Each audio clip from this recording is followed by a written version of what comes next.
चिन्तासन्तानहन्तारो यत्पादाम्बुजरेणवः स्वीयानां तान् निजाचार्यान् प्रणमामि मुहुर्मुहुः। यदनुग्रहतो जन्तुः सर्वदुःखातिको भवेत् तमहं सर्वदा वन्दे श्रीमद्वल्लभनन्दनम्। अज्ञानतिमिरान्धस्य ज्ञानाञ्जनशलाकया चक्षुरुन्मीलितं येन तस्मै श्रीगुरवे नमः। नमामि हृदये शेषे लीलाक्षीराब्धिशायिनं लक्ष्मीसहस्रलीलाभिः सेव्यमानं कलानिधिं। चतुर्भिश्च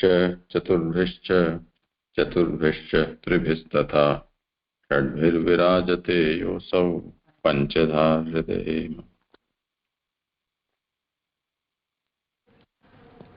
जय दंडित प्रणाम। मेरा ही रिटर्न है अभी। हाँ करें। हाँ जय दंडित प्रणाम। जय श्री आनंदमय हरि की आनंदमय लीला भागवत शास्त्र का अर्थ है। ये लीला 10 प्रकार की है। महापुरुष ने इनको 7 प्रकार से अर्थ कहे हैं।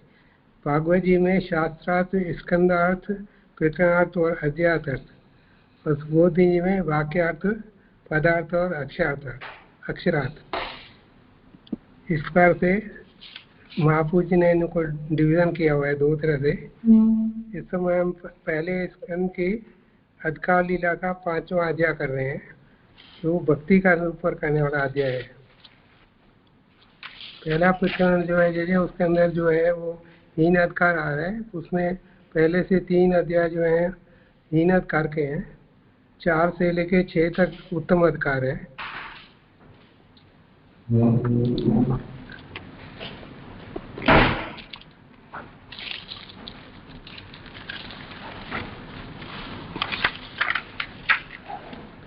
जैसे लास्ट टाइम अपन ने 26वां और 27वां श्लोक किया था। उसके अंदर जो है अपन ने रुचि की बात आई थी। ज्यादा रुचि से नारद जी और जो अपने व्यास जी के अंदर जो व्यास जी, नारद जी अपने वक्ता हैं और व्यास जी अपने श्रोता हैं। उनको भक्ति कैसे प्रकट होगी, जो उन्होंने पहले इतने अपने पुराण करने का बाद में उनका मन शांत नहीं हो रहा था, उसकी निवारण के लिए सब श्लोक चल रहे हैं। जैसे अभी पहले जैसे 26 श्लोक में ज्यादा रुचि का नाम आता। रुचि से उसकी जो है जो रुचि कैसे पैदा हुई थी, तो जो अपने परमहंस आए थे उनकी कथा वो सुनते थे। वो भगवत भक्त थे, इसके लिए कृष्ण भक्त थे, इसके लिए उनसे उनकी भक्ति प्रकट कैसे होगी इसका बता रहे हैं। रुचि कृष्ण कथा करने से हुई थी उनकी। और उसके बाद में 27वें श्लोक रुचि होती के बाद में वो निरंतर जो भक्ति का जो अपने प्रवचन सुनाए थे उसे परमहंसों से, उससे आगे क्या हुआ इसके बारे में बता रहे हैं। रुचि से मनन हुआ था, मनन से मति हुई थी, मति से चिंतन हुआ था, और चिंतन से श्रद्धा पैदा हुई थी। अभी 28वां श्लोक जैसे कर रहा हूं मैं। आभास अर्थ, इस प्रकार भगवत भाव को प्राप्त हुए मेरे निरंतर होने वाले श्रवण से ज्ञान भक्ति पैदा हुई और उनसे परम स्नेह हुआ। श्लोकार्थ, इस प्रकार त्रिकाल अथवा प्रतिक्षण उन महात्माओं मुनियों से गाए गए हरि के अमल यश को सुनते हुए मैंने 4-5 महीने बिताए, अर्थात शरद ऋतु वर्षा ऋतु बिताई। जिस श्रवण से अंतःकरण में रजोगुण तमोगुण को नष्ट करने वाली भक्ति पैदा हुई। ये श्लोकार्थ है। व्याख्या कैसे करें महापुरुष जी। श्रवण के अनेक भेद हैं, जो जल भेद ग्रंथ में भी अपन कर चुके हैं जैसे, परंतु मैंने पूर्व में कहा गया श्रवण उसे ही अपनाया। पूर्व में कहा गया श्रवण अपनाया, दूसरे प्रकार के श्रवण को नहीं अपनाया। इस प्रकार वर्षा एवं शरद ऋतु जो 4 महीने अथवा 5 महीने की मानी जाती है बिताई। मुझे देह आदि के क्लेश का भान नहीं हुआ, क्योंकि दुख हरण करने वाले हरि की कथा सुन रहा था। विष्णुवत में जो भी उपसर्ग है उसका अर्थ है विशेष रूप से सुनते हुए, अर्थात निरंतर सुनते हुए मेरे में भक्ति पैदा हुई। कथा श्रवण मनुष्य नहीं किया, साधारण व्यक्ति से सुनने पर श्रवण सांग न होने से फल नहीं देता है।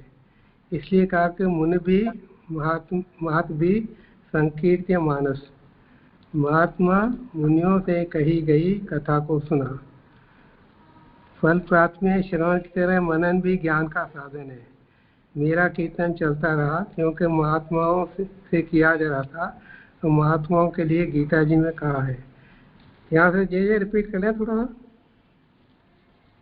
हाँ कर लें, क्या करना है? नहीं, व्याख्यार्थ में जो बताया वहां तक कर लें या पहले गीता जी का भी कर लें, पूरा कर लें श्लोक जे? हाँ कर लो, सरल विषय है, किसी को कुछ हाँ पूछना हो तो बीच में हाथ ऊंचा करके पूछ सकते हैं। अभी गीता जी के जो श्लोक हैं उसको वाचूं जे में? हाँ पढ़, नहीं छोड़ दो, आप उसका अनुवाद देख लो, तात्पर्य ये है। हाँ जे पकड़।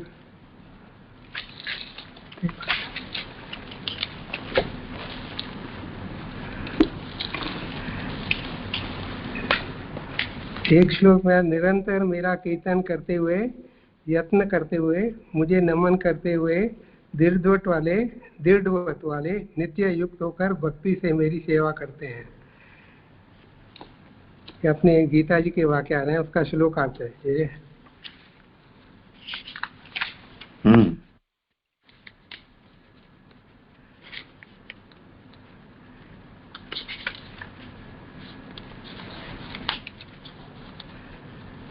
और दूसरा श्लोक का अर्थ है, अन्य ज्ञान यज्ञ से भजन करते हुए एक भाव से, पृथक भाव से अथवा वेद प्रकार से विश्वरूप बने मेरी उपासना करते हैं।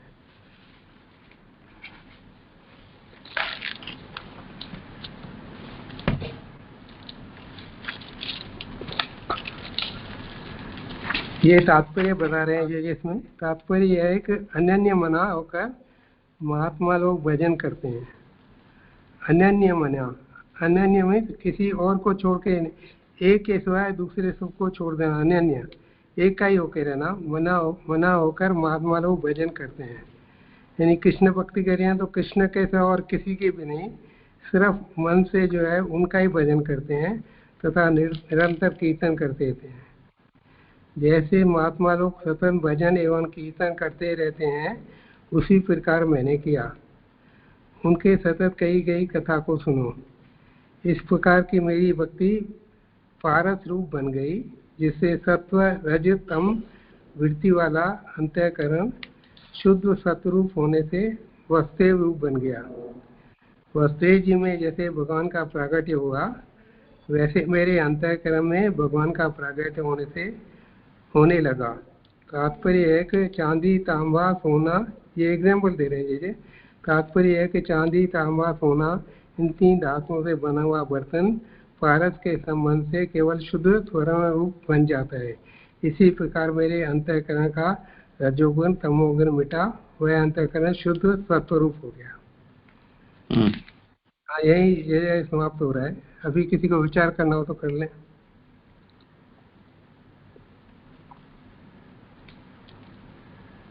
किसी को कुछ कहना है, बताना है?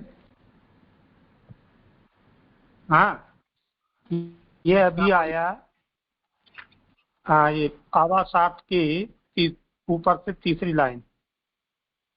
तात्पर्य है कि चांदी तांबा सोना इन तीन धातुओं से बना हुआ बर्तन पारस के संबंध से केवल शुद्ध स्वर्ण रूप बन जाता है। इसका तात्पर्य थोड़ा समझाएं। तात्पर्य है कि पारस का गुण होता है कि जिसको भी लगता है, ये तो एग्जाम्पल दिया, चांदी होए चाहे तांबा होए चाहे सोना होए, तो पारस जैसे होता है उनको एकदम सोने स्वर्ण रूप बन जाता है। और ये अपन मिलाएं उसके साथ में जो यहाँ पे आ रहे हैं, जो मुनिगण आए हुए हैं, वो सिर्फ शुद्ध कृष्ण भक्ति की बात करते थे, उसी से ले सकते हैं। चांदी तांबा सोना जो है वो पारस के लगने से शुद्ध स्वर्ण ही हो जाता है, उसका ये गुण होता है। तो ये गुण जो है उनमें जो अपने पर आए हुए थे उनके कारण नारद जी में प्रकट हो, ऐसा ही तात्पर्य मेरे को लग रहा है। नहीं, मैं ये कह रहा था सोना उसमें आया है और शुद्ध स्वर्ण रूप बन जाता है। हाँ जी, चांदी तांबा सोना, ये तो सोना एग्जाम्पल इसमें दिए आया हुए हैं। नहीं, एग्जाम्पल दिए हैं, ये तो अपने लौकिक एग्जाम्पल दिए हुए हैं कि पारस का ये गुण होता है कि जैसे अगर कोई चांदी है तो भी सोना आ जाएगा, तांबा आएगा तो भी सोना हो जाएगा, तो सोना तो है ही।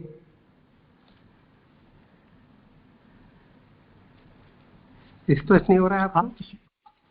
ठीक है, मेरा सोना से था। हाँ, परमात्मा में बात ये है कि मूल सुबोधिनी में ये बात नहीं कही गई है, अनुवादक ने समझाने के लिए अपनी ओर से जोड़ी है ये बात। मूल में तो केवल इतना ही कहा गया है कि सा भक्ति ही स्पर्शमणि रूपा जाता इत्याह आत्म रजस तमोपहा इति। तो ये जो भक्ति है वो स्पर्शमणि रूप हुई। तो स्पर्शमणि रूप होने से क्या हुआ? तो वो कह रहे कि इनका जो अंतःकरण है वो शुद्ध हो गया, वसुदेव रूप हो गया। तो उसके अंतःकरण के रजोगुण और तमोगुण का नाश करने वाली हुई।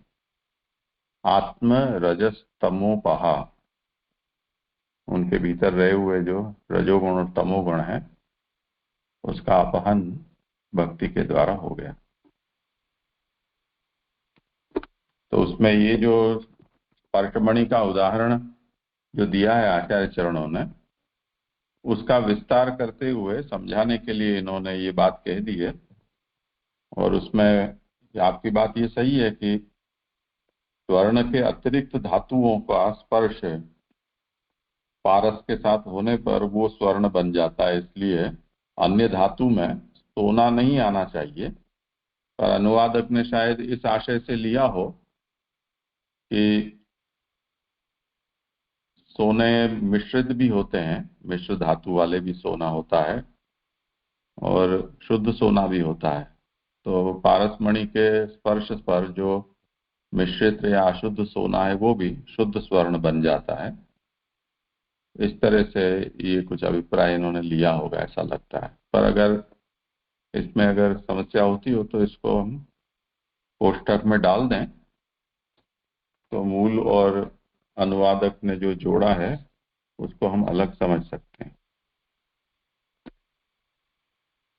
ठीक है जी, ऐसे उसका भाव समझ रहे था, लेकिन वो सोना उसमें आया फिर भी स्वर्ण आया। मैंने अन्य धातुएं पारस के संपर्क से स्वर्ण रूप हो जाती, ये तो अपन जानते हैं। मैंने कि इसमें सोना शायद मैंने छप गया हो या कुछ और आशय रहा हो, इसलिए प्रश्न किया। नहीं, अच्छा किया। ये इसमें जो दूसरा पैराग्राफ में जो वसुदेव जी में जैसे भगवान का प्राकट्य हुआ वैसे मेरे अंतःकरण में भगवान का प्राकट्य होने लगा। और तात्पर्य ये है कि चांदी तांबा सोना इन तीन धातुओं से बना हुआ बर्तन पारस के संबंध से केवल शुद्ध स्वर्ण रूप बन जाता है।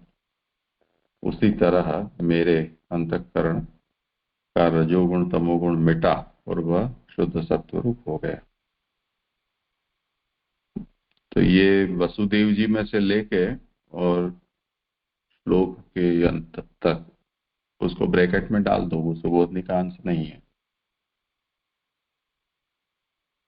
ठीक है जी, धन्यवाद। चलिए आगे पढ़ूं। नहीं, अभी कुछ राजेश कुछ कहना है? हाँ जी जी, धन्यवाद जी।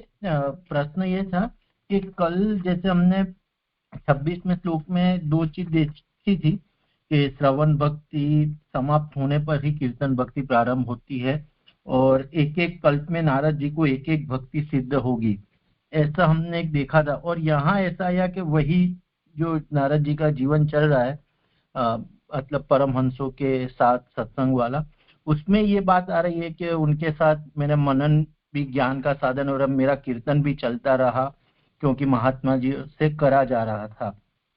और मतलब वो करते हुए मेरी भक्ति पारस रूप हुई।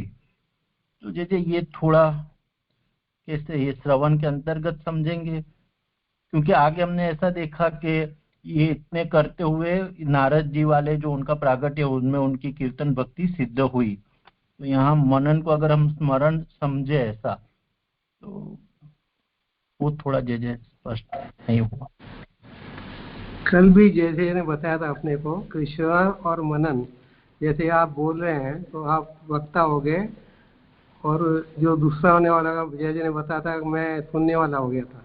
तो श्रवण और मनन की बात जो चली थी, श्रवण और कीर्तन की, तो उधर यही आया था क्वेश्चन कि श्रवण और तो पहले आया था, पहले की भक्ति समाप्त होती है, जब कीर्तन आरंभ होता है तब श्रवण की समाप्ति होती है।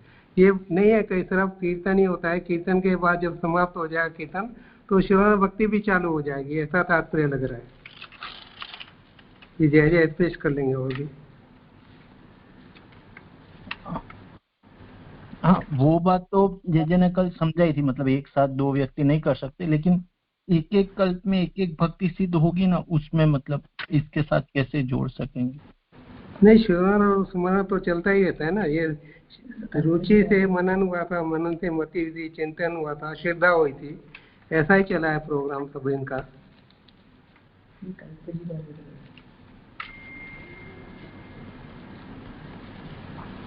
जी आप भक्ति मार्ग में श्रवण कीर्तन स्मरण ऐसा क्रम दिखाया गया है। ज्ञान मार्गी साधना में या ज्ञान मिश्र जो भक्ति की साधना है उसमें श्रवण मनन और निधिध्यासन ऐसे बताया गया। तो ये तो यहाँ जो आए हुए हैं वो परमहंस हैं, प्रमुखतया त्याग वैराग्य की साधना करने वाले हैं और साथ साथ भक्त भी हैं।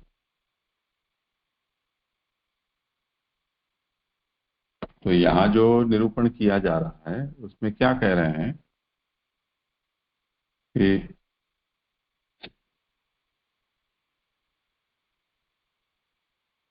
मुनिभिः संकीर्त्यमानम्, महात्माभिः मुनिभिः संकीर्त्यमानम्।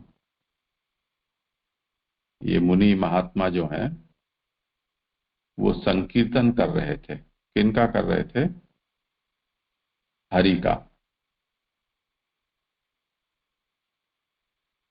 वो हरि के जो अमल यश का संकीर्तन कर रहे थे उनका मैंने श्रवण किया विशृण्वतो में।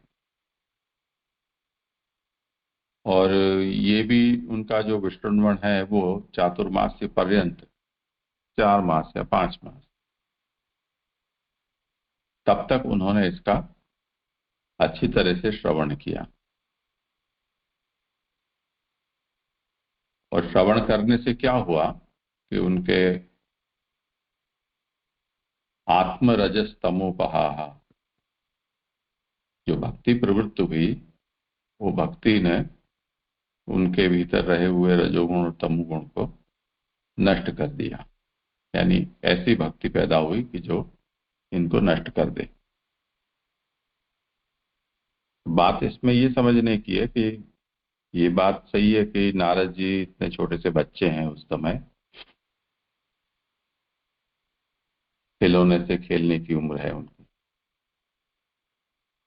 और ये महात्माओं की कृपा से उनको ये श्रवण लाभ प्राप्त हुआ है। अब कोई कितना भी छोटा हो, ना समझ हो, पर जब लगातार किसी बात को अगर हम सुनते हैं तो वो श्रवण है वो मनन में पर्यवसित न हो, ऐसा संभव नहीं है।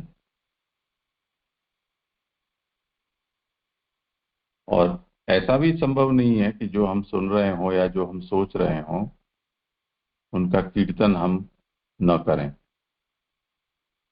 वो सहजता से हो ही जाता है। तो जिस तरह से श्रवण की अनुवृत्ति नारद जी की हो रही है, उसी के प्रभाव से नेचुरल कोर्स में ही मनन भी, और उसी तरह से कुछ कीर्तन की अनुवृत्ति भी महात्माओं के साथ साथ उनकी भी होती जा रही है। और कल हमने ये बात देखा था कि जो मास्टर जी का प्रश्न था उसमें कि जिन जिन के विषय में जो जो भक्ति का उदाहरण जो दिया जाता है जिनको, उसका अर्थ ऐसा कभी भी नहीं है कि भक्ति के जो अन्य अंग हैं वो उनमें सर्वथा नहीं है। ऐसा तो हो ही नहीं सकता है। पर जो भक्ति जिनके साथ जोड़कर कही जाती है वो उनके आदर्श हैं।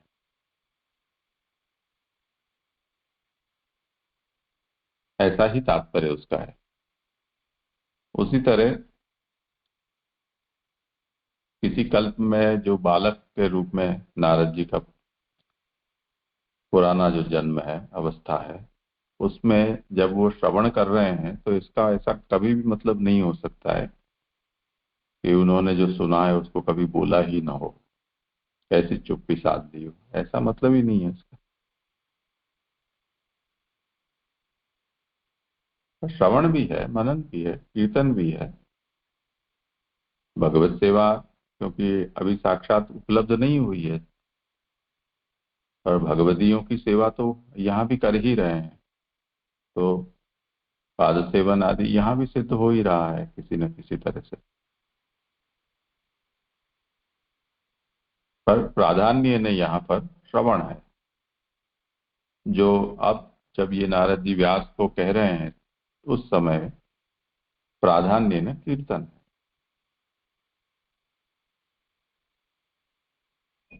जी जी जी, स्पष्ट हुआ। मतलब जैसे महाप्रभु जी मतलब मूल भागवत जी में खाली श्रवण का है, लेकिन महाप्रभु जी ने अर्थ में कीर्तन और मनन को भी मतलब लिया है, इसलिए थोड़ा हुआ था। लेकिन आपसी ने समझा तो स्पष्ट हुआ।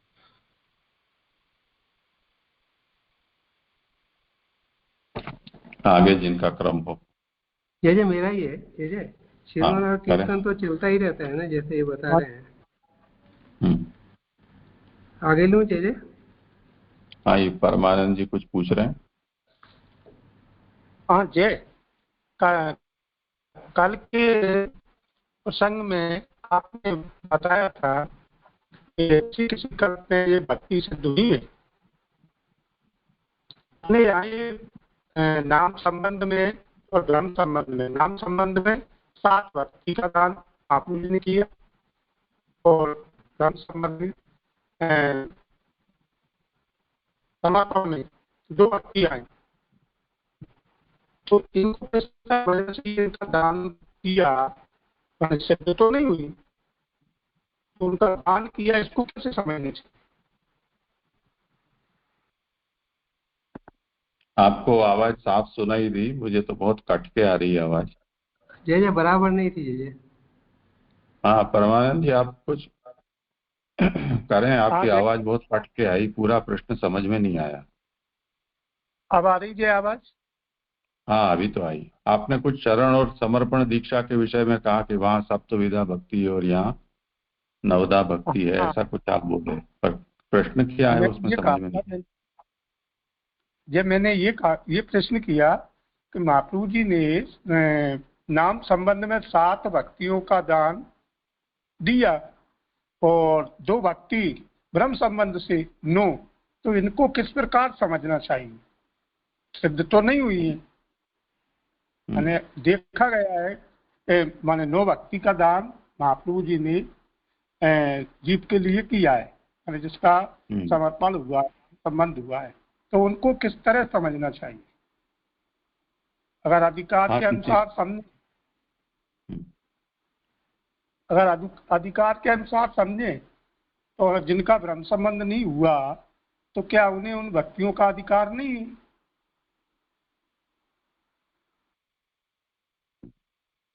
हाँ, किसी को इस प्रश्न पर कुछ कहना हो तो बोलें। जैसे मेरे को ऐसा लग रहा है जय कि ब्रह्म संबंध जिसका नहीं हुआ है वो प्रभु जो है कृष्ण भगवान जो है परम तत्व जो है उस तक नहीं पहुंच पाएंगे। देवता रूप में तो मिलेंगे ही उनको।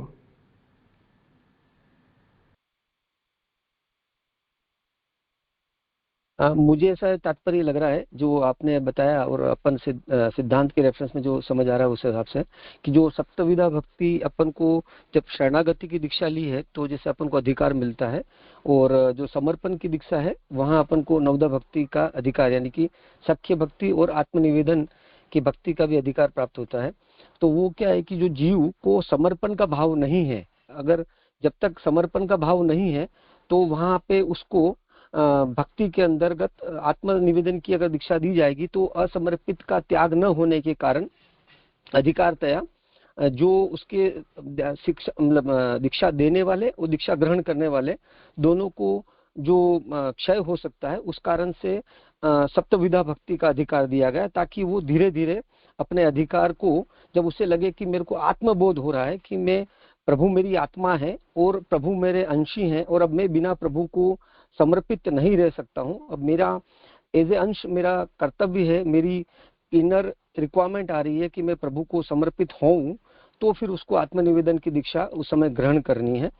अब जब उसने सप्तविधा भक्ति ली है तो वहां पे भी हो सकता है कि वो परिचर्या के रूप में, मतलब वहां पे वो सख्य भाव भी तो, लेकिन वो परिचर्या में आएगा। अगर वो कुछ भी प्रभु सुखार्थ उसके मन में आ रहा है तो वो उस समय सेवा में जो मुख्य है उनसे पूछ के उनकी अनुमति से वो सेवा का कार्य वो करेंगे, तो वो परिचर्या अपन प्रचारगी में उनको उस समय लिया जाता है। मुख्य सेवा जब वो अधिकार पे यानी कि निवेदन की दीक्षा ग्रहण करने के बाद मुख्य सेवक के रूप में जब करते हैं तो वो नो भक्ति आती है। शायद मेरे को आपके प्रश्न के संबंध में ये आशय आ रहा है।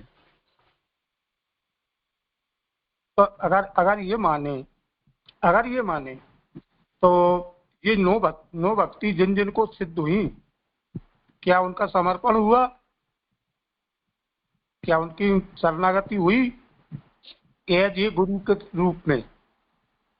हाँ, अगर नवदा जी को स्त्री माने तो माने जो नवदा भक्ति जिनको एक को सिद्ध हुई तो उनका तो समर्पण आदि कुछ नहीं हुआ, तो उनको फिर भी तो सिद्ध हुई ना? नहीं, वो जे ने जैसे अपन को पिछली अपनी क्लास में बताया था कि मुख्यतया प्रधानतया उनको उस किसी एक सेवा में उनका इंक्लिनेशन, उनका ज्यादा रुचि है।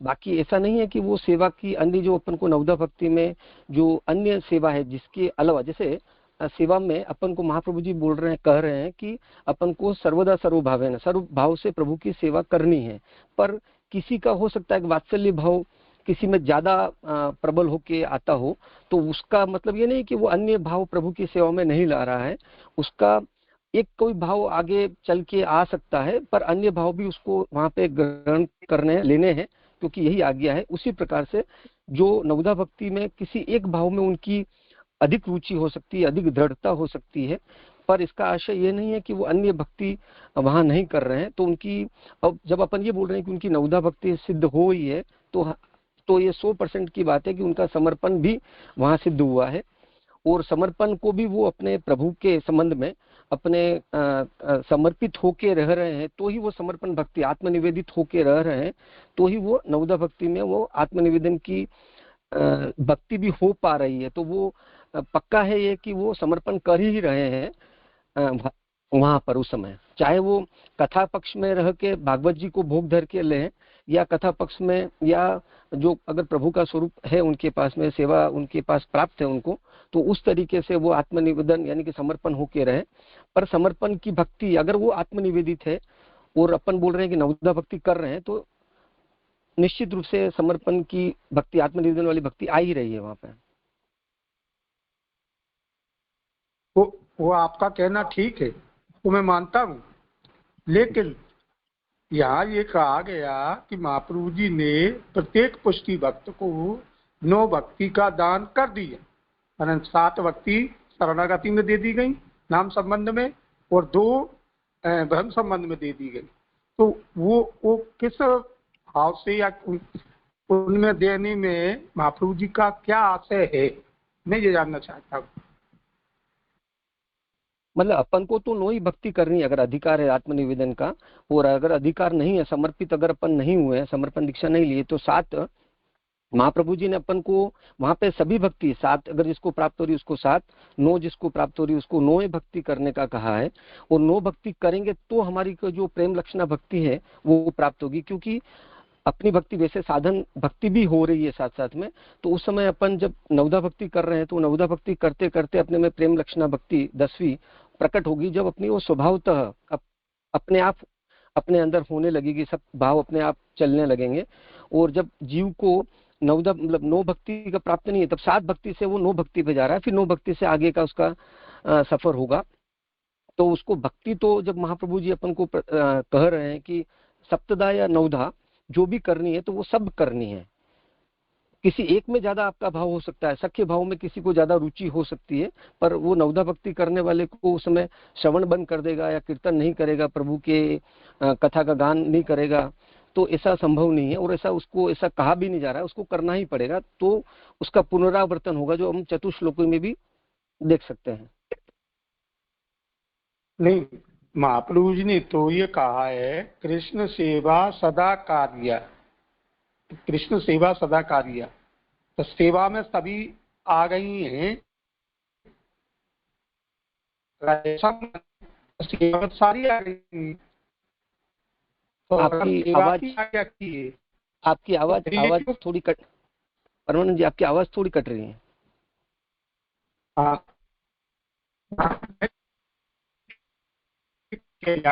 की एक जो निवेदित हुआ है उसके लिए कृष्ण सेवा सदा कार्य। तो सेवा में तो 9 की 9 ये जाती है और 10वीं प्रेम लक्षणा हो जाती है। तो वहां ये कहा कि 7 भक्ति का दान और 2 भक्ति प्लस 9, तो ये किस आशय से कहा? तो मान के चलिए जो सेवा नहीं कर पा रहे, जो सेवा जिन्होंने ब्रह्म संबंध लिया है, शरणागति दी है, जो नहीं कर पा रहे, तो क्या उनको भी समझे कि उनको हो चुका? नहीं, जो अपन ने जो प्रथम दीक्षा अपनी पुष्टि मार्ग के संदर्भ में अपनी प्रथम दीक्षा शरणागति की दीक्षा है, द्वितीय दीक्षा अपनी निवेदन की आत्मनिवेदन की दीक्षा है, ब्रह्म संबंध की दीक्षा है। तो जब जीव जो शरणागत हुआ है, अब वो शरणागत जीव प्रभु के साथ पहले उसका रक्षक और प्रभु के शरण में होने का भाव आ रहा है, ज्यादा प्रबल हो रहा है। फिर वो प्रभु आत्म है मेरे, प्रभु में अंशी भाव ज्यादा प्रबल हो रहा है। जब वो अंशी भाव प्रबल हो रहा है तब उसको प्रभु की सेवा कर्तव्य रूप से ऐसी अनुभूत हो रही है, तब वो ब्रह्म संबंध की दीक्षा में जा रहा है। तो 9 प्रकार की भक्ति, मेरे को लग रहा है कि शायद आपका कुछ कंफ्यूजन। अरे मेरे प्रश्न को नहीं समझ पा रहे। अब आप ये कह रहे हैं कि उसको ज्ञान हो गया तब वो शरणागत हो गया है। अरे 4 वर्ष का बालक 15 वर्ष का, इसको ज्ञान ही नहीं है, घर वाला उसका ब्रह्म संबंध करवा दिया है। और वहां ये बात कह दी गई है कि शरणागत लेने से 7 भक्ति, ब्रह्म संबंध लेने से 2 और प्लस 9। मेरा उस संदर्भ में प्रश्न नहीं, उस संदर्भ में क्या है, अपन जब अधिकार की बात करते हैं, जैसे अपन ने पूर्व में चर्चा में देखा सोचा कि अधिकार होगा तो ही दीक्षा उसको ग्रहण करनी है और दीक्षा किसी को प्रदान करनी है। अगर मेरे को शरणागति की दीक्षा नहीं है, मतलब अधिकार नहीं आ पा रहा है, यानी कि मैं प्रभु को अपना, कृष्ण को अपना रक्षक नहीं समझ पा रहा हूँ, ना ही घर के परिवारजन मेरे को संबंधित कोई संबंध में आशय दे पा रहे हैं, तो मुझे वो शरणागति की दीक्षा नहीं लेनी है। अगर वो मेरे को परिवारजन दिला रहे हैं सेवा, तो ये परिवारजनों का कर्तव्य है कि मुझे वो शरणागति आश्रय क्या होती है, अनन्य आश्रय क्या होती है, वो मुझे इसका ज्ञान प्रदान करे, और उसके बाद ही मेरी वो शरणागति की दीक्षा फलित हो पाएगी। उसी प्रकार से ब्रह्म संबंध अगर नहीं, जिसको समर्पण का भाव नहीं आया है, तो वहां उसको सेवा ग्रहण करने का महाप्रभु जी मना कर रहे हैं कि भाई तुम ये दीक्षा ग्रहण मत करो, जब समर्पण का भाव आए तब तुम दीक्षा ग्रहण करो। अब जो दीक्षा ले रहा है, जो दीक्षा ले रहा है वो भी घेर। आप एक सेकंड सुनिए। चतुर्भुज दास जी का ब्रह्म संबंध कितने दिन में हुआ? ये अपनी वार्ता बोल रही है। क्या चतुर्भुज दास जी ने कहा था कि मैं समझदार हो गया हूँ, दीक्षा दिलाइए? कुंभन दास जी ने दिलवाया।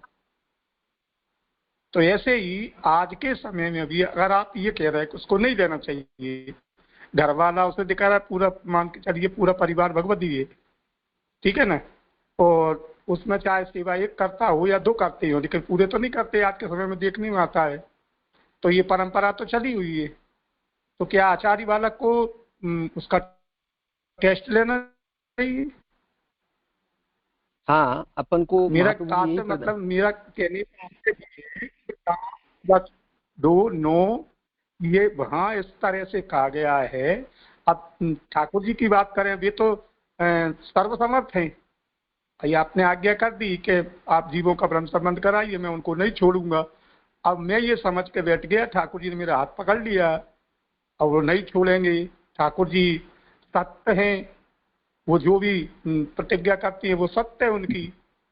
अब मुझे सेवा नहीं करना। गोसाई जी के प्रसंग में भी आता है कि वो गोसाई जी ने कहा, उसके मन में आया कि उसका ब्रह्म संबंध हो जाता है, ठाकुर जी उसको नहीं छोड़ सकते, उनकी अंतर्गति नहीं होती, तो वो चला शमशान पे बैठ के सेक के खाने लगा।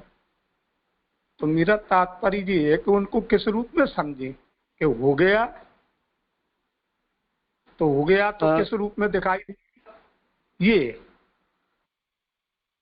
मतलब इसमें यहाँ आशय तो बहुत स्पष्ट है, जो अपन साधन प्रकरण में भी मतलब महाप्रभु जी जहाँ बता रहे हैं जिस प्रकार से कि जो जीव को जो गुरुजन आचार्य जन मतलब कि जो मतलब कुल बालक अपन एक बार यहाँ पे अभी विचार कर रहे हैं, तो वो जब दीक्षा प्रदान कर रहे हैं तो उनका ये कर्तव्य है, क्योंकि दान जो है कभी अविचारित नहीं देना है, तो वो दीक्षा दान दे रहे हैं हमको। तो जो दान ग्रहण करने वाला व्यक्ति है उसकी योग्यता है या नहीं, उस जैसा शास्त्र में कहा गया है उसी प्रकार से वो गुरु जो अपन को दीक्षा का दान दे रहे हैं, चाहे वो शरणागति की दीक्षा हो चाहे वो ब्रह्म संबंध की दीक्षा हो, जब वो अपन को दान दे रहे हैं दीक्षा का, तो उनको जो दान लेने वाला व्यक्ति जो जीव है उसका अधिकार का निर्णय करना है। आपने जैसे वार्ता जी में बताया, तो एक वार्ता जी वैसे भी है कि उनको गुरु ने वो क्या कर्तव्य है उसका उनको दीक्षा देने के बाद नहीं समझ प्रदान करी, तो वो चींटी बनके और गुरु अजगर रूप बने और उन्होंने चींटी रूप में उनको अजगर रूप से मतलब चींटी बन के उनको अजगर रूप से बहुत प्रतिनिधित किया कि हमारा क्यों जीवन आपने खराब किया, क्योंकि हमारा अधिकार नहीं था और आपने हमको दीक्षा प्रदान की और उसके बाद हमको समझ प्रदान नहीं करी। तो वो वार्ता जी में वो भी प्रसंग है ही, और हर जगह अपन सिद्धांत के रेफरेंस में जब विचार करते हैं तो यह कहा जाता है। उसी प्रकार से अगर आप लौकिक में भी विचारेंगे तो स्कूल में अगर कोई विद्यार्थी एडमिशन के लिए आता है तो उसका फिर से वहां पे भी कोई प्रकार की एक प्रारंभिक अवस्था पे आज के समय में होने वाला अपन टेस्ट जो लेते हैं उनके माता पिता का, वो विचार न करें तो भी गुरु पूर्व समय में भी जब आश्रम में गुरु प्रवेश देते थे विद्यार्थी को, तो वो आश्रम में प्रवेश के समय उनकी योग्यता का निर्णय लेते थे और फिर उनको आश्रम में प्रवेश दिया जाता था। तो वो हर मार्ग में हर प्रकार की प्रणाली में वो विचार किया गया है। अपने को संविधान के अंदर भी कौन व्यक्ति वोट कर सकता है, कौन व्यक्ति वोट नहीं कर सकता है, किस व्यक्ति को कब विवाह का अधिकार है, कब विवाह का अधिकार नहीं है, तो वहां पे भी कोई उसके अधिकार का निर्णय किया गया है। तो वो हम हर मार्ग में है, उसी प्रकार से पुष्टि मार्ग में भी है। अरे अरे भाई, गुरु पे फोर्स हम नहीं कर सकते। और क्या वो प्रसंग गुरु नहीं पढ़ते अजगर वाला? पढ़ते हुए भी अगर ऐसा कर रहे हैं तो उसका भाव उन्होंने कुछ तो निकाला होगा, तब वो ऐसा कर रहे हैं। लेकिन बात कहाँ तक पहुंच गई?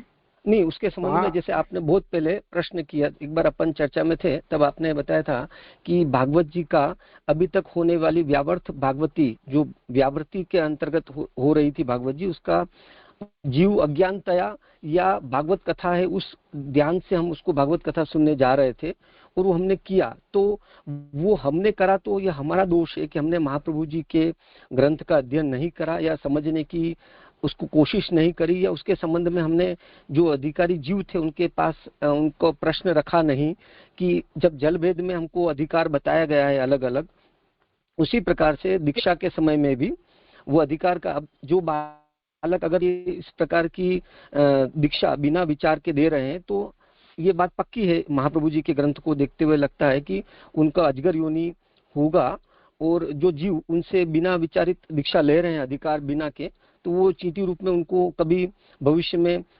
ऐसे नियमतया ये होने वाला है। बाकी प्रभु की इच्छा से कुछ और विपरीत हो वो बात अलग है, नियमतया होने वाला है। मुझे ऐसा लगता है शायद जैसे जैसे इसका स्पष्टीकरण करेंगे। आजकल जो गुरु ऐसा कर रहे हैं वो ही लोक में अधिक हिट हैं। मैं कहूँ, अगर मैं वर्ल्ड भी कहूँ तो विश्व में प्रसिद्ध हैं वो। उनके प्रति हम ऐसी धृष्टता कैसे कर सकती है भाई? धुरंधर है वो।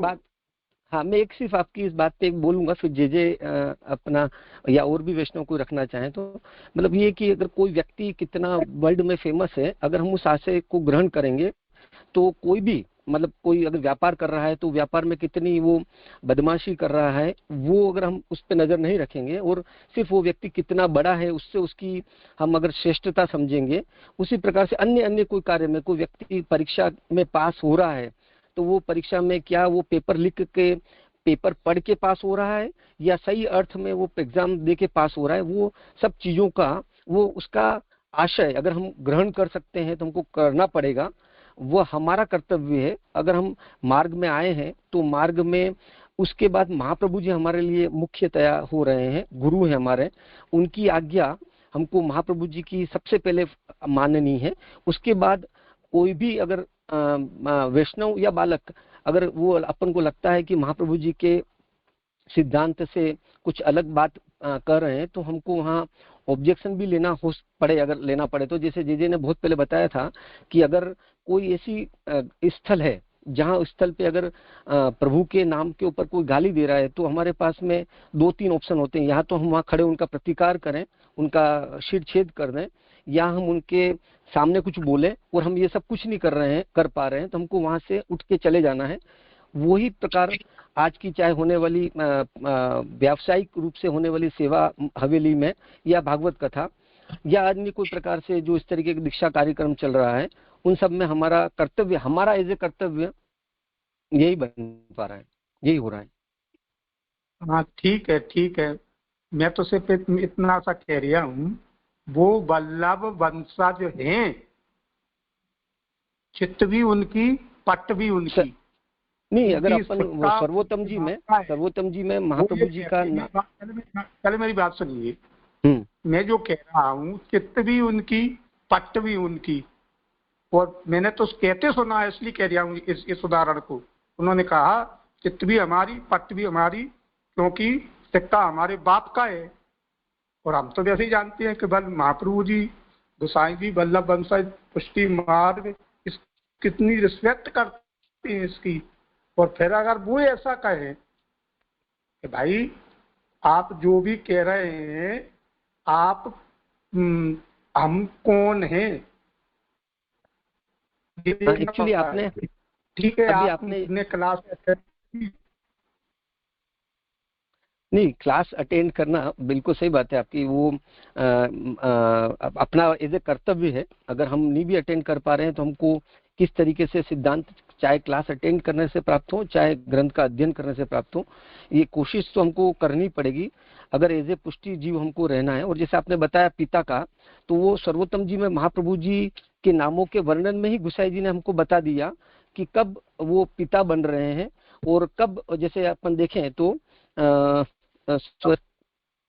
जो नाम है वो भी मेरे को याद नहीं आ रहा है, महाप्रभु जी ने का नाम गोसाई जी ने बताया कि जो महाप्रभु जी ने वंश प्रकट किया है वो भक्ति के भूमि पे प्रचार करने के लिए प्रकट किया है। और जो भूमि पर भक्ति का प्रचार कर रहे हैं, सही अर्थ में भक्ति का प्रचार कर रहे हैं, महाप्रभु जी उनके पिता बन रहे हैं। वो हमको सोचना पड़ेगा।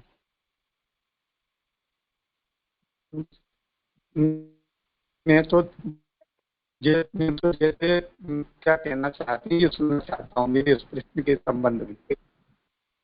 हाँ, सबसे पहला तो आपका ये प्रश्न था कि आत्मनिवेदन और आत्मसमर्पण या शरणागति की दीक्षा से भक्ति का दान होता है।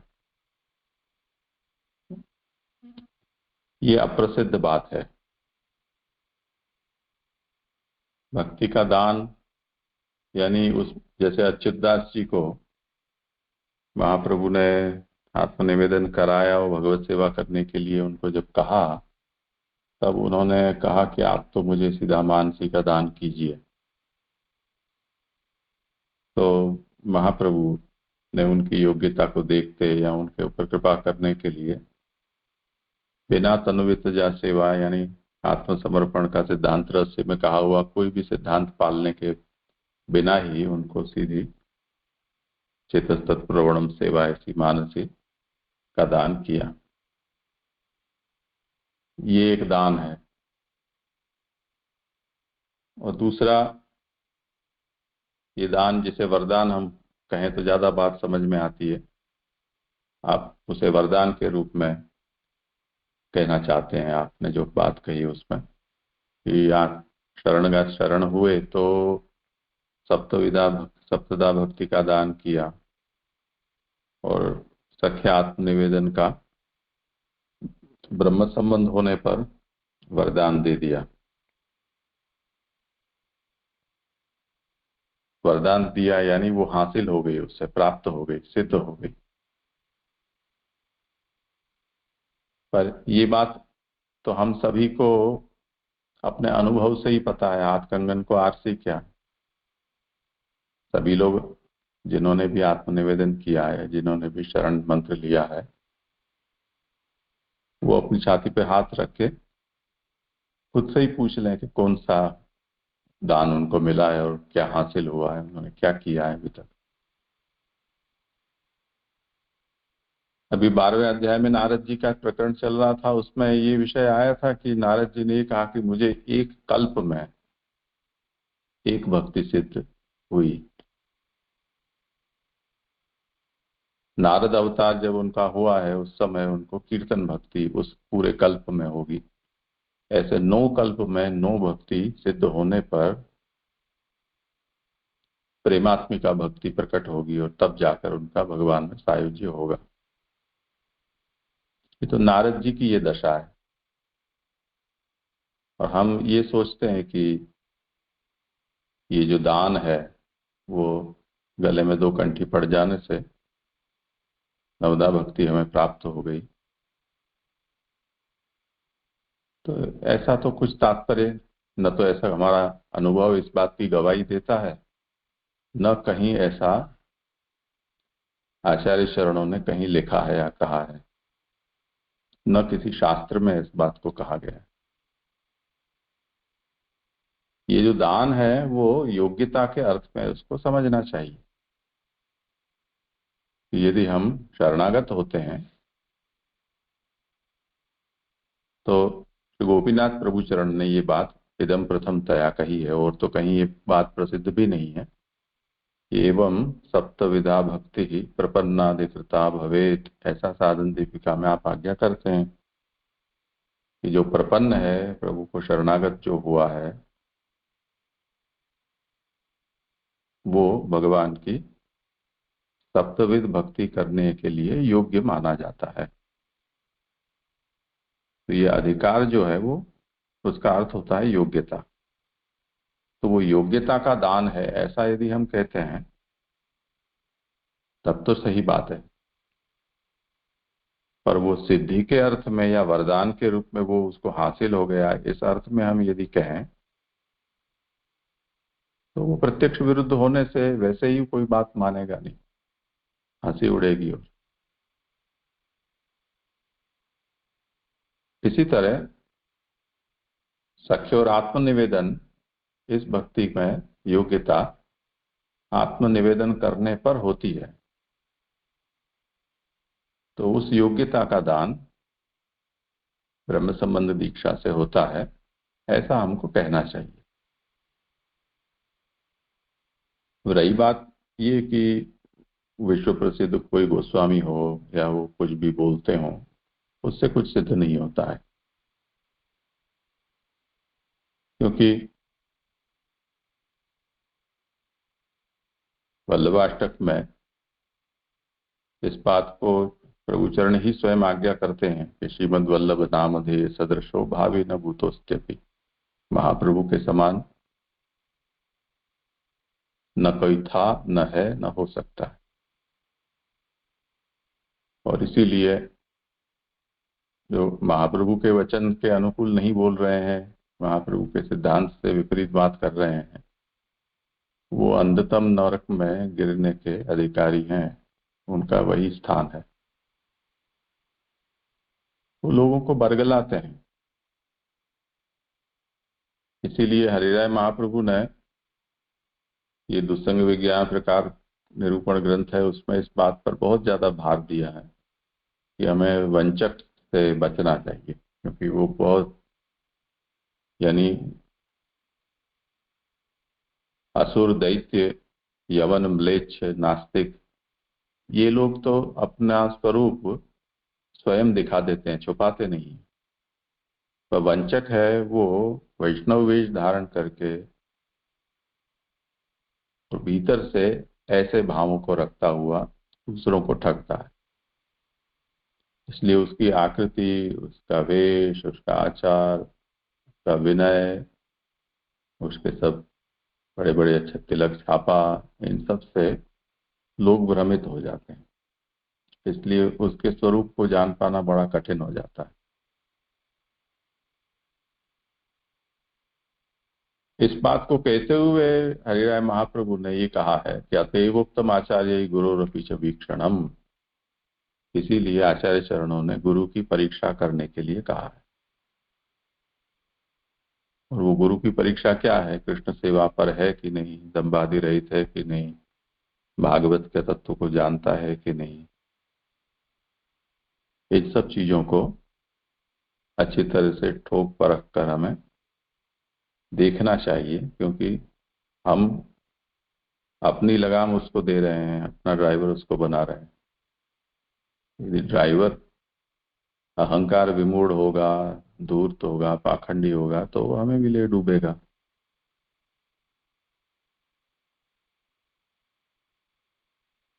तो अब यदि आप जैसे कह रहे हैं उस तरह से चित्त भी मेरी और पट भी मेरी, ऐसी ये बकवास है सब। ऐसी बकवास यदि कोई गुरु करता है, वो दूर से ही त्याज्य बन जाता है, क्योंकि उसके वचन ही अहंकार पूर्ण है। ऐसे वचन तो गुंडे बोलते हैं। सज्जन तो कभी ऐसा शब्द नहीं बोल सकता है कि चित्त भी मेरी, पट भी मेरी। जो बहुत ही आपराधिक मानसिकता वाला हो, वही ऐसा वचन बोल सकता है। तो जैसे भगवान स्वयं अर्जुन को ये कह रहे हैं कि विमृश्य तदशेषेण यथेच्छसि तथा करो। मैंने तुमको जो कहना था सो कह दिया, उसका विचार करके तुमको जो ठीक लगे सो तुम करो। ये तो जो पूर्ण रूप से प्रपन्न है, शरणागत है, उसके प्रति भी भगवान का ऐसा विनय है।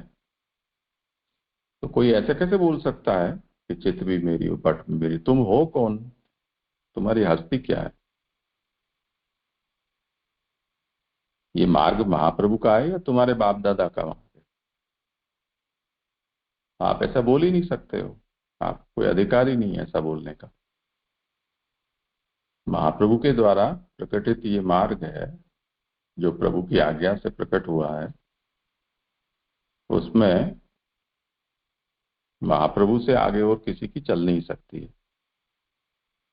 अब ठीक है, यहाँ कोई आपको हिसाब किताब करने वाला है नहीं, और हो सकता है कि इस जीवन में आप विश्व प्रसिद्धि के शिखर पर बैठे बैठे ही आपकी मौत हो जाए। पर जब हिसाब होगा तब पता चलेगा क्या है जो देवेश ने कहा, अजगर और चींटी का प्रसंग। तो इस बात को हमें ध्यान से समझना होगा। ये सब बातें इसलिए चलती हैं क्योंकि हम लोगों ने कभी भी महाप्रभु के मूल ग्रंथों को, अपने पूर्वाचार्य के ग्रंथों को कभी देखा ही नहीं है, पढ़ा ही नहीं है, और केवल ये जो प्रासंगिक प्रवचन और वचनामृत जो चलते हैं, यहाँ वहाँ की बातें गप लगाते हैं बैठकर, उनके आधार पर ही हमने, और परंपरा के आधार पर पुष्टि मार्ग को जाना समझा है। पुष्टि मार्ग की ही बात नहीं है, अधिकतर सभी मतावलंबी हैं, उन सबकी यही दशा है। तो उसके कारण जो चल रहा है परंपरा है, जो लोग कथित प्रसिद्धि के शिखर पर बैठे हैं वो जो कहते हैं वही मार्ग है, ऐसे सब लोगों की धारणा बन जाती है। पर ठीक है, ज्यादा लोगों की ऐसी मान्यता हो तो उनका दोष नहीं है, क्योंकि उनकी इतनी सामर्थ्य ही नहीं है, उनकी ऐसी योग्यता ही नहीं है। वो किनारे पे बैठ के ही हाथ पांव भिगो कर ही संतोष मानने वाले हैं। पर जिसको अपना कल्याण जिसको करना है उसे तो स्वयं ही इसकी गहराई पे उतरना होगा। तो जैसे हम अभी इस प्रसंग में हमने देखा कि व्यास जैसे व्यास को नारद ने फटकार दिया है,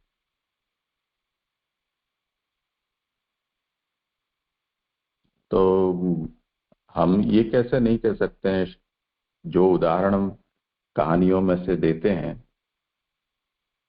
अगर सचमुच में हमें उसी के आधार पर किसी का निर्णय करना है सच झूठ का, तो वो कहानियां खुद ही इतने विरोधाभासों से भरी पड़ी है।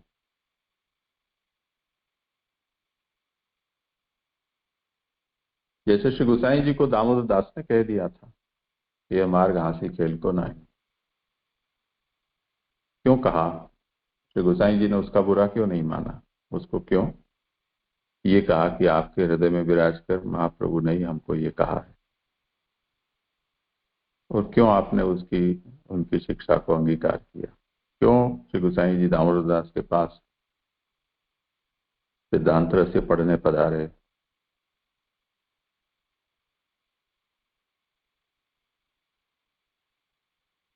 तो इस बात को हमें समझना होगा कि हमें ये जो कुछ भी हमें सत्य निर्धारण करना है, सिद्धांत का निर्धारण करना है, तो उसकी एक व्यवस्था है हमारे यहाँ।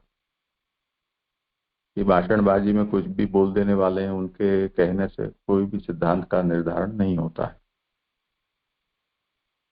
इसीलिए श्री गोपीनाथ प्रभु चरण आज्ञा करते हैं, सएव न परम मानम शेषमस्य प्रमांतरम। महाप्रभु हैं, वही हमारे लिए सबसे बड़ा प्रमाण है, हमारी सुप्रीम कोर्ट है। उनके सामने उनके बराबर और कोई नहीं हो सकता है, क्योंकि महाप्रभु का मार्ग है। आप अपने नाम पे कुछ भी करें, अपना नाम संप्रदाय नया बना लें, जैसे पुष्टि मार्ग में बहुत सारे पंथ निकल पड़े हैं, जय गोपाल पंथ है, गोकुलेश पंथ है, भरूची पंथ है, वल्लभ पंथ है, और भी न जाने कितने कितने पंथ हैं। सबके अपने अपने पंथ है। अपने नाम बना दो, अपनी अलग दीक्षा प्रणाली कर दो। सबने तिलक बदल दिए, कोई डंडाकार करता है, कोई कुछ करता है, कुछ काटता है तिलक के ऊपर, त्रिपुंड करता है। आप भी अपना तिलक बना लें तो साफ हो जाए, किसी को कुछ कहना ना रहे। आपकी जैसी रुचि है आप कर सकते हैं। तो महाप्रभु को गुरु मानकर, अपने आप को पुष्टि मार्गी कहकर, अपनी बात पे आप पुष्टि मार्ग नहीं चला सकते। तो कोई परंपरा कितनी ही पुरानी क्यों ना हो, पर यदि वो मूल आश्रित नहीं है तो वो असत परंपरा है, उसको उखाड़ फेंकना चाहिए। अभी सब योगी जी के और यहाँ गुजरात में सब जगह बुलडोजर क्यों चल रहे हैं? वो भी तो जिनके ऊपर बुलडोजर चल रहे हैं वो यही कह रहे हैं कि 100 साल से हमारा कब्जा है, और कोई कहता है 200 साल से हमारा कब्जा है। कब्जा है तो क्या हो गया? कागज बताओ, उस जमीन की मालिकी आपकी है कि नहीं? अगर आप अपनी बात को सच कहते हो कि ये सिद्धांत तो प्रमाण दो। बिना प्रमाण के हवाई बातों से थोड़ी कोई सिद्धांत तय होंगे। ये सब विषय यद्यपि सुबोधनी का विषय नहीं है, भागवत में भी ये विषय इस समय नहीं है, परंतु हमें पहले ये देखना चाहिए कि हम जो भी विषय पर विचार करना चाहते हैं उस पर महाप्रभु के स्वयं के निर्धारक वचन क्या है, उसकी व्याख्या श्री गोसाई जी, श्री गोपीनाथ जी ने कैसे की है, उसके ऊपर श्री गिरधर जी आदि, श्री गोकुलनाथ जी आदि ने क्या विवरण लिखा है, श्री पुरुषोत्तम जी, श्री हरिराय जी, लालू भट्ट जी, इन सब ने इन सब विषय पर क्या कहा है, वहां से हमें किसी बात के सच झूठ का निर्धारण करना शुरू करना चाहिए। हम उल्टा चलते हैं, कहानियों में क्या लिखा है, अरे कहानियों तो बच्चों के लिए होती है, मूर्खों के लिए होती है।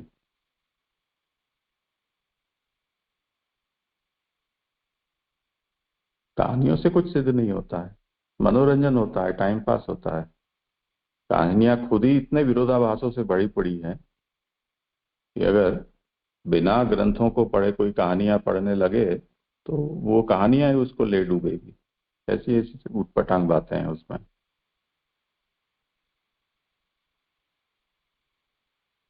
तो हम उल्टा चलते हैं, जैसे अखबार में और सोशल मीडिया में जो समाचार आते हैं उससे हम ये मानते हैं कि ऐसा वहां हुआ।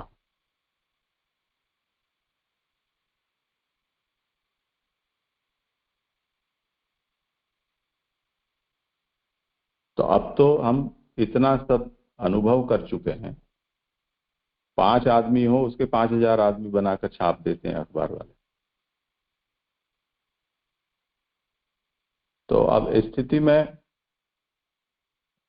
जिसको हमने अपना आधार मानकर चला है, जिसके ऊपर हमने विश्वास रखा है, वो स्वयं ही अविश्वसनीय है। तो ऐसे कैसे हम कर सकते हैं कोई निर्णय वहां से।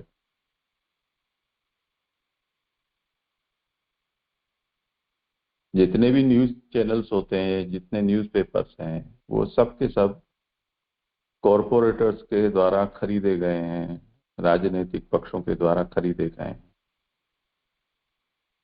वो समाचार छापते नहीं है, वो समाचार बनाते हैं। और जो लोग, जिन लोगों, वही विश्व में रहते हैं मीडिया के, उनका दिमाग इतना उन्होंने अपने में लगा रखा है कि वो एक तरह से एक मानसिक कैद में है। वो उससे अलग वो कुछ सोच ही नहीं पाते हैं, कुछ बोल ही नहीं पाते हैं। उनके पास और कुछ चर्चा करने का बचा ही नहीं है। तो ये एक माइक सृष्टि है। वास्तविक जगत कुछ है और सोशल मीडिया, न्यूज चैनल या टेलीविजन वाला मीडिया और ये जो प्रिंट मीडिया है, उसकी सृष्टि एक पूरी अलग है। जैसे महाप्रभु जगत और संसार का भेद करते हैं, उस तरह से ये पूरी माइक मिथ्या सृष्टि है। उसमें जो उलझ गया वो उससे बाहर नहीं निकल सकता।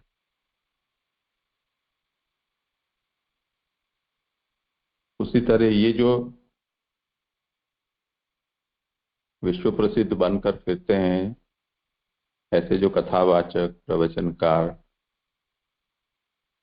उनके वचन से जो धर्म सिद्धांत को समझने के लिए उसमें फंस गया, उस चक्कर में, वो भी एक दूसरी माया है।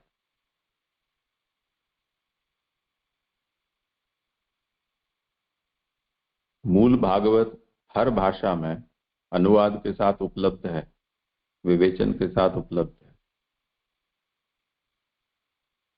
उसे छोड़कर 7 दिन में, यानी हर दिन में 3 घंटा, उसमें 1 घंटा नाच गाना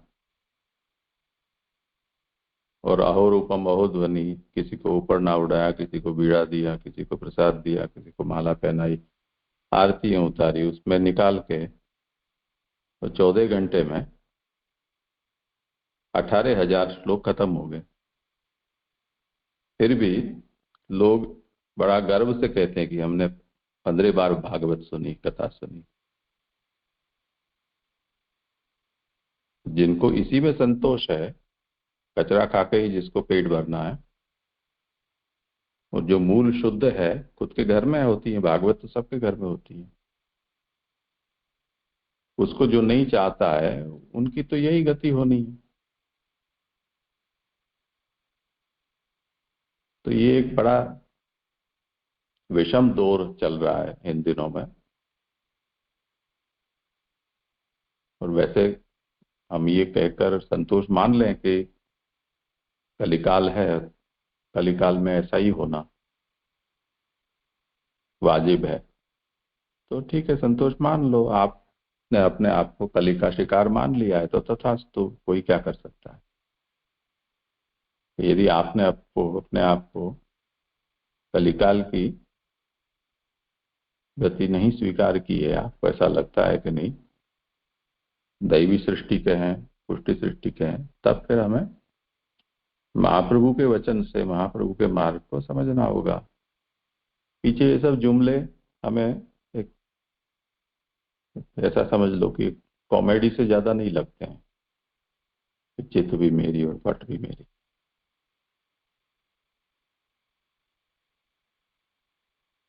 काठियावाड़ में कहते हैं कि वल्लभ कुल के बारे में ऐसा बोलते हैं कि 80 साल का अगर वो डोकरा है तब भी वो बालक ही है।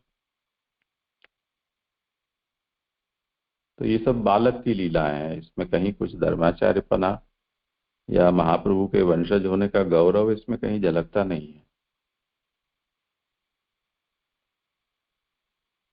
तो हमें इस बात को सबसे पहले समझना चाहिए। हम कभी किसी निर्णय पर कब पहुंच सकते हैं कि जो कुछ भी मुद्दा हमारे सामने आता है सिद्धांत के निर्धारण में, विषय में, तो उस पर हमारे सामने हमारे मूलभूत आचार्य के वचन साफ साफ होने चाहिए। परंपरा उखाड़ फेंक दो, उससे कुछ सिद्ध नहीं होता है, कितनी पुरानी परंपरा हो। परंपरा का महत्व तब होता है कि जब आपके पास अपने मूल आचार्य का लिखित कोई निर्णय नहीं है, ऐसा कोई मुद्दा आ जाए, तब हमें ये देखना चाहिए कि चलो मूल आचार्यों ने कुछ नहीं लिखा है, परवर्ती आचार्यों ने इस विषय को कहीं कुछ नहीं कहा है, तो इन दिनों में जो सज्जन लोग हैं, सदाचारी हैं, नीति से जीते हैं, सत्यवादी हैं, सिद्धांत निष्ठ हैं, वो ऐसी स्थिति में क्या करते हैं, तो उसे देखकर हम कुछ निर्णय पर पहुंच सकते हैं। पर जब जिस विषय पर पूर्वाचार्यों के स्पष्ट लिखित विधान हमारे पास उपलब्ध हैं, जैसे अभी जो चर्चा का विषय है कि आत्मनिवेदन या शरणागति की दीक्षा से हमें सप्तधा या नवदा भक्ति का दान होता है या नहीं होता है, या दीक्षा देने वाले का और दीक्षा लेने वाले की योग्यता जांचनी चाहिए या नहीं जांचनी चाहिए।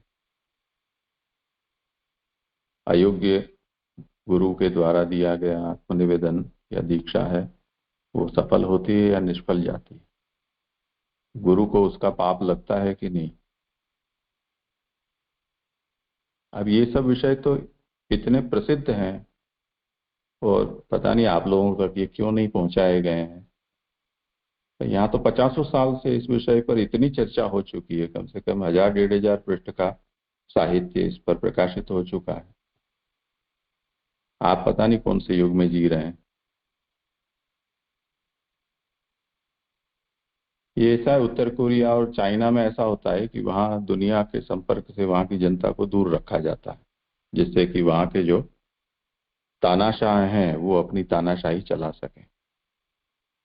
तो ऐसा कुछ सेंसर बोर्ड आपके भी मध्य प्रदेश, उत्तर प्रदेश, राजस्थान के वैष्णव क्षेत्र में लगा दिया गया होगा कि जहाँ ये सब मूल ग्रंथ साहित्य वहाँ पहुंचे नहीं, क्योंकि पहुंचने पर सब चित्त भी मेरी और पट भी मेरी हो नहीं पाएगी। ऐसा मैंने सुना है कि कई लोगों के घर में सिद्धांत ग्रंथ होते हैं तो गोस्वामी पधरावनी में आते हैं तो वो उठा जाते हैं वहां से, ये कहकर कि ये मेरे पास नहीं है, मुझे पढ़नी है। तो ये सब एक बहुत बड़ी साजिश बहुत लंबे समय से चल रही है। तो हमें इन सब चीजों को थोड़ा सावधानी से सोचना होगा और किसी भी विषय का जो निर्णय हमें लेना है उसमें हमें कहानियों से निर्णय न खोजकर हमारे मूल आचार्य और पूर्वाचार्यों ने क्या कहा है वहां से हमें उसके सही गलत होने का निर्धारण करना चाहिए। तो सब बात साफ है, वहां कहीं कोई स्वार्थ किसी में नहीं है। शुद्ध कल्याण के लिए कड़वी लगे तो कड़वी ही सही, पर शुद्ध सच बात वहां हमें प्राप्त होती है। वंचकों के चक्कर में पड़ने के कारण कई पीढ़ियां बर्बाद हो गई हैं पुष्टि मार्ग की, और होती ही जा रही हैं। तो हमें थोड़ा इस विषय में पुनर्वलोकन करना चाहिए। मैं आशा करता हूं कि कुछ विषय स्पष्ट हुए होंगे। बाकी ये विषय जो प्रश्न होते हैं उनके साथ उनके अमृत वचनावली है, सिद्धांत वचनावली है, पुष्टि सिद्धांत चर्चा सभा के विवरण है, आधुनिक न्याय प्रणाली और पुष्टि मार्गी साधना प्रणाली का आपसी टकराव, और ऐसे बहुत सारे ग्रंथ हैं जिनमें इन सब विषयों पर विचार पर्याप्त किया गया है। तो उनको पढ़कर और हमें थोड़ा अपने आप को अपडेट कर लेना चाहिए। ये सब पुराने सॉफ्टवेयर और ऐप हैं जो अब आप आगे बढ़ोगे, आपके पूर्व जन्म में इसी वासना को लेकर जाओगे तो वो आउटडेटेड हो जाएंगे। वो हार्डवेयर काम नहीं करेगा, पीछे वो सपोर्ट नहीं करेगा। तो इसकी अब बहुत आवश्यकता है। खैर, ये विषय थोड़ा लंबा चला, आज थोड़ा समय तो हो गया है। परमानंद जी, आप कुछ शब्द कहें तो आपने इस विषय को कैसे लिया मुझे पता नहीं है, मैं तो आपको जानता नहीं हूँ, देखा नहीं है। ये मैं तो केवल मेरा साधारण सा प्रश्न था, क्योंकि बात तो उधर खिंच गई, इसलिए अब यहाँ जैसे आपने, क्योंकि अभी यूं समझिए कि हमारे तरफ तो पूरे क्षेत्र में अब आपने ये ग्रंथ उसमें रखने की बात कही, तो हम तो यहाँ कोई भी बालक पधारे उसको वल्लभ रूप ही मानते हैं। अब आपके ग्रंथ जैसे तैसे हमारे क्षेत्र के साइड में आए, पता चला, तो हमने कहीं उनको पढ़ेंगे, तो उन बालक ने उनके सर पे हाथ रख के सौगंध दी, तुझे मेरी सौगंध है, इन ग्रंथों को किसी को नहीं देगा, इन्हें नहीं पढ़ेगा, हो सके तो इनको जमुना जी में बहा दे, नदियां में बहा दे। हमको पता चल गया कि आप नहीं पढ़ रहे तो हमें दे दो।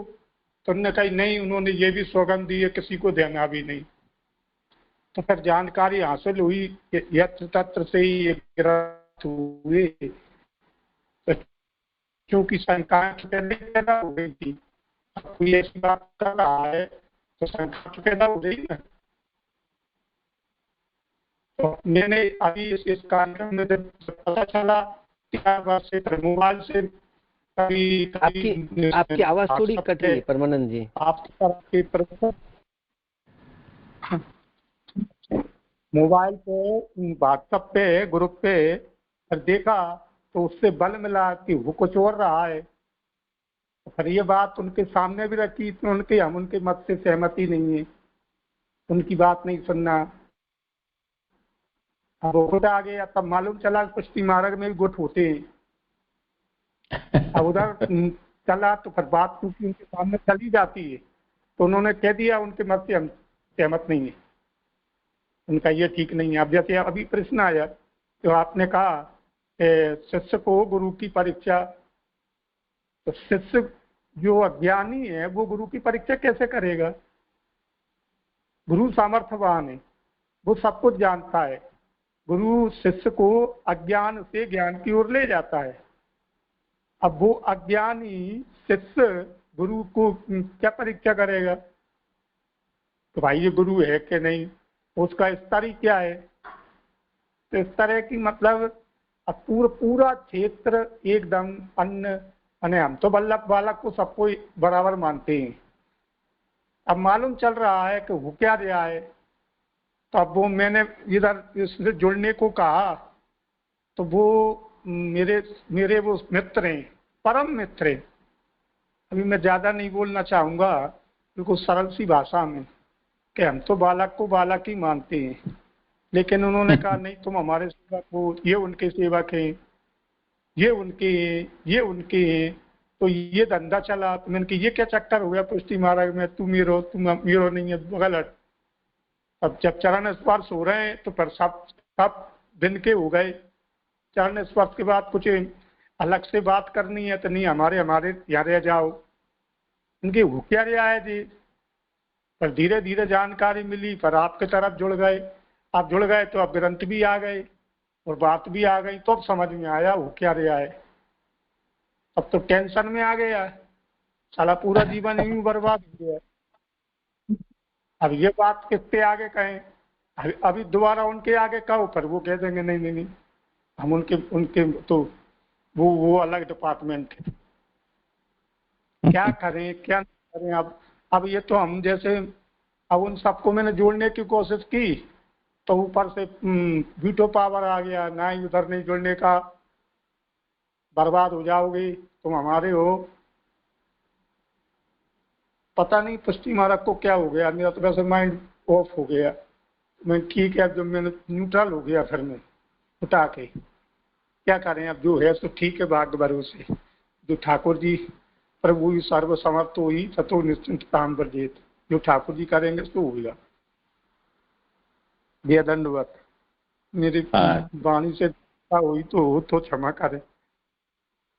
नहीं नहीं, आपके जैसी बहुत लोगों की स्थिति है। किसी काल में हम स्वयं भी उसी स्थिति में से गुजरे हैं और महाप्रभु के ग्रंथों को बड़ों की कृपा से देखने का अवसर मिला, तो हम इस कीचड़ में से हम लोग भी बाहर आए। तो हमने भी सोचा कि हमें भी यही करना चाहिए जो आप बाहर आना चाहते हो, साथ मिलें, हाथ बढ़ाएं। तो ये चल रहा है क्रम। हमें किसी को न तो कुछ रोकना है, न कहीं किसी को खींचना है। महाप्रभु की वाणी, शुद्ध शुद्ध वाणी को स्वयं पढ़ें और स्वयं निर्णय करें। हम कौन होते हैं किसी को कहने वाले, रोकने वाले। पर इतना तो हर व्यक्ति को, अगर वो महाप्रभु को अपना गुरु मानता है तो और कुछ करे या न करे, महाप्रभु की वाणी को तो वो पढ़े, उसे तो कोई रोक नहीं सकता। उससे थोड़ी कोई बहिर्मुख होगा कोई। तो षोडश ग्रंथ पढ़ें, निबंध ग्रंथ पढ़ें, सुबोधिनी पढ़ें। कहानियां पढ़ पढ़ के कब तक जियोगे। मूल ग्रंथों को छोड़कर और सब पढ़ने से क्या तात्पर्य है। आप क्यों नहीं चाहते हैं मूल ग्रंथों को छूना। तो हमें लोगों को इस ओर जोड़ना चाहिए।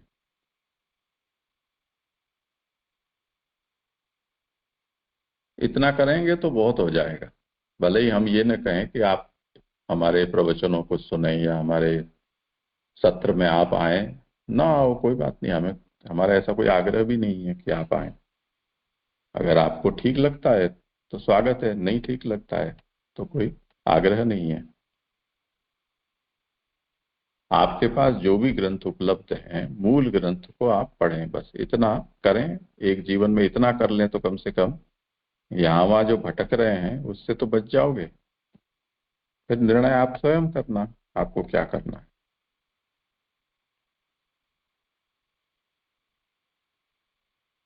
तो ठीक है, आज समय हुआ है, यहाँ विराम रखते हैं।